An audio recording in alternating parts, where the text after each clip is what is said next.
What's going on, guys? My name is Wade with Tech Daily, and in this video, we are going to be comparing the new Samsung Galaxy A72 to last year's Samsung Galaxy A71. Now, this video is going to be a little tricky, maybe even a little confusing, because while there's just one new version of the A72 out right now, there's like 3 or 4 different models of last year's A71. And if you're just looking for a straight answer to the question, should you upgrade? Well, it depends. It depends on which A71 you have right now. It depends on what features and specs you value in your smartphone. It's not exactly a black and white sort of decision, unfortunately. These phones aren't really a direct comparison, but I'm still going to try to do my best in this video to go over what's new and what's changed on the A72 and how it compares to all the different A71 models that exist. And hopefully by the end, this will still help you out in some way. To start things off, I just want to give you a broad overview of what we're working with right now. Like I mentioned, there's just one new A72 out. This is the 4G LTE international model. There's no 5G variant, at least at the moment, and nothing specific to the US right now. With the A71 though, there's a standard 4G LTE A71. That's the most direct comparison to this new A72. But there's also the A71 5G, and there's even an A71 5G ultra wideband. So that's where things get confusing. But the difference in all those A71 models is actually pretty simple. They have different processors and obviously either have 4G or 4G and 5G support. And that's kind of it. The rest of the physical traits of the phones, the major features like the screen and camera and everything else, that's all going to be the same. So like 90% of what I go over here in this video with the comparison is going to apply to any given A71 you might have. Things are just going to differ a bit when we get into the specs and performance. So hopefully that makes sense. But right off the bat, let's just talk about what's new physically with the A72 compared to what we saw on the A71 last year. Obviously, both these phones look very similar. They're both 6.7-inch devices. That's the screen size. They remain the largest devices in the A series lineup, and side by side, you can hardly tell a difference in both size and design, at least from the front. They both have the center hole punch camera cutout, though it has actually gotten a little bit smaller on the A72. Across the bottom, there's a bit of a chin on both phones, but you can probably tell that black border around the display on the A72 is also a little thicker. The screen to body ratio has shrunk on this new phone. Fortunately, it's not that big of a deal, but something I did at least want to mention. And around back, you can see that we do get a complete redesign on this new A72. Both phones still have a plastic rear housing and polished frame, but the A72 gets that flat matte finish now and ditches the shiny glossy rainbow. All in all, I like the refreshed design. I do think it makes the A72 look a little more premium. Also, in the hand, the A72 feels quite different as well. It's thicker, it's heavier, it's more squared off and boxy. Compare that to the slim, sleek, curvy feel and tapered sides on the A71, and it almost seems like you're holding a brick in comparison. But honestly, I do kind of like how the A72 feels a bit more substantial in the hand. Also, the new A72 has an IP67 water and dust rating. That wasn't offered on any A71 last year, and I think that's a great addition to this device. Taking a look around at everything else, on the left side there's nothing on either device. Up top is where you'll find the same SIM and SD card trays. On the right, once again, identical power and volume buttons, and down below, the same headphone jack and USB-C charge port. The bottom facing speakers are also off to the side there. On the A71, this was the only speaker on the device, but on the new A72, this phone now has a secondary speaker in the earpiece for stereo sound. And this is just another great addition to this phone. The out loud listening experience on the A72 is so much better. It's louder, it's more crisp and clear. And here's a quick sound sample so you can compare.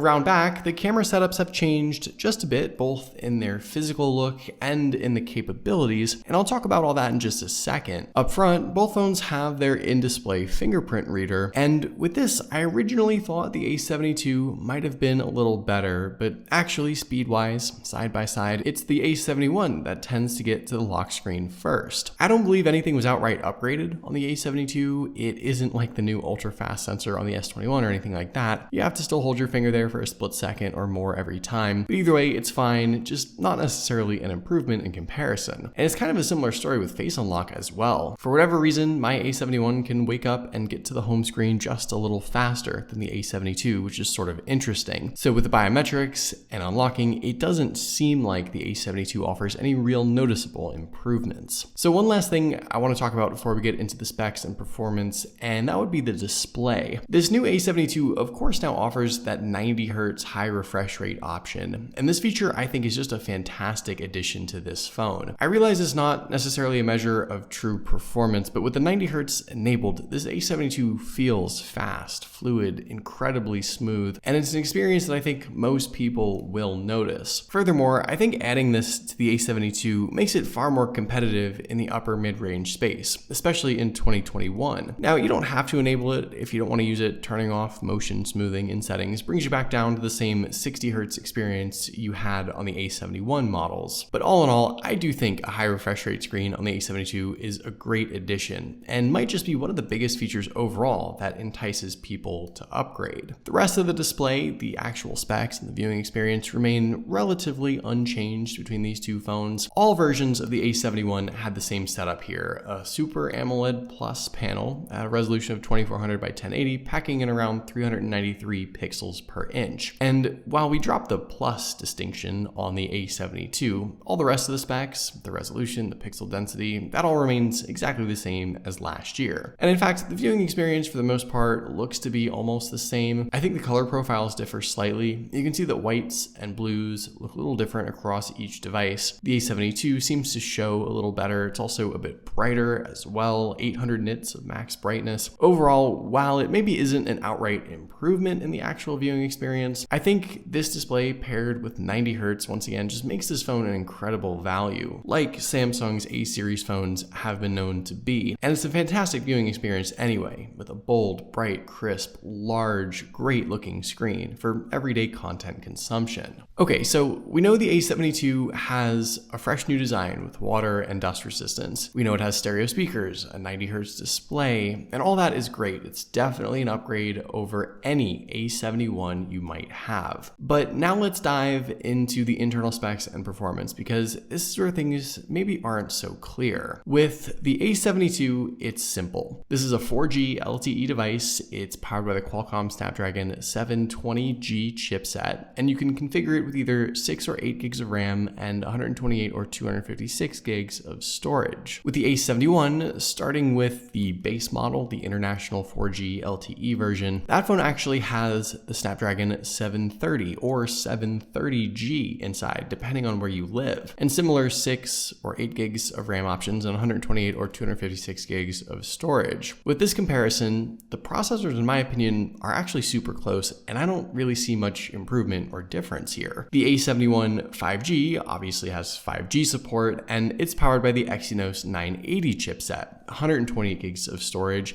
and 6 or 8 gigs of RAM again. But in this case, while the Exynos processor is 5G capable, I consider the A72's Snapdragon 720G to be the better option for everyday performance. Here, you'll just need to decide if giving up 5G is maybe worth it. Finally, the A71 5G ultra wideband, that phone is powered by the Snapdragon 765G chipset, 128 gigs of internal storage, and 8 gigs of RAM. In this case, I consider the difference to be a little more clear. It's the A71 5G UW that seems to have the better internal specs, and coupled with that 5G support, it's quite the difference to say the least. So those are the actual specs compared, and what I have to say about all of that is this. Unfortunately, the A72 just didn't really get the internal spec boost I think we were all hoping for. It isn't objectively more powerful than any A71 in the lineup. It isn't noticeably quicker performance-wise, and I don't necessarily consider it more bang for your buck when it comes to how capable capable the device is. And in fact, if you have a 5G version of the A71, it's almost like a downgrade in a way if you're swept up in 5G. I don't know when or if a 5G version of the A72 will launch. If that happens, we'll have a whole different discussion. But for now, if specs and performance and 5G support are all factors in your decision making, I don't necessarily think the A72 lives up to what you might want, which is kind of a shame, especially considering all the other improvements and upgrades that this phone received. With that being said, there is one more internal spec worth talking about here, and that's the battery. This new chunkier A72 has a bigger battery stuck inside it. It's a 5,000 milliamp capacity compared to the 4,500 on all the A71s last year. So that's great to see. Now, I realize the 90 Hz display may eat into that extra capacity a bit, but you can disable that if you want to in order to get the most juice out of the day. And in that case, it will last longer than the A71. Just in general though, I consider the bigger battery paired with even the maybe more power hungry display to still be an improvement anyway. Finally, let's talk about all those cameras. And fortunately here, it's a pretty straightforward comparison. All the A71 models had the exact same setup: a 64 megapixel main lens, 12 megapixel ultra wide, 5 megapixel macro, and 5 megapixel depth sensor. With the new A72, it's actually a pretty similar set of lenses. 64 megapixel main lens remains, there's the 12 megapixel ultra wide and 5 megapixel macro, but we now have a new 8 megapixel telephoto lens for portrait shots and optical zoom. This, I think, is a great addition to the camera setup. Not only do you get improved zoom capabilities, but potentially better portrait pics as well. Most everything else though, when it comes to shooting modes and capabilities, looks to be about the same here in the app. The selfie cameras, by the way, appear to be identical as well. They're 32 megapixel shooters on both phones, but while the camera specs maybe don't reveal too many huge upgrades, I think you'll find that in practice, the A72 tends to produce some different and perhaps noticeably better results. To me, the pictures look a bit more detailed, they're less soft, they're more vibrant in color, they're less pale, and whether that be a color balance shift or processing difference or whatever else, I think there's just potentially enough of a difference here to consider these results an upgrade on the A72. But I am looking forward to putting the cameras to the test in a more dedicated camera comparison video to better analyze these results. So all in all, I think it would have been pretty easy to call the new A72 a solid upgrade over last year's A71 if it weren't for the somewhat confusing decision to put kind of a disappointing processor inside the phone. It isn't the major performance upgrade we were looking for, but I think if you can look past that, the rest of the A72 as a whole gives you a lot of great new stuff. And I suppose if you want to just wait for a rumored A72 5G, you could do that as well. But for now, I think you'll really have to weigh what's important to you in a smartphone, what you have right now, and what you might gain or give up in going with the A72. So there you go. That's pretty much everything you need to know about the new A72 compared to last year's A71. What do you guys think? Are you going to upgrade? Let me know in the comments down below. I'd love to know your thoughts, of course. But hopefully you guys did enjoy this video. Be sure to follow Tech Daily on Twitter and subscribe to the Tech Daily YouTube channel if you haven't already.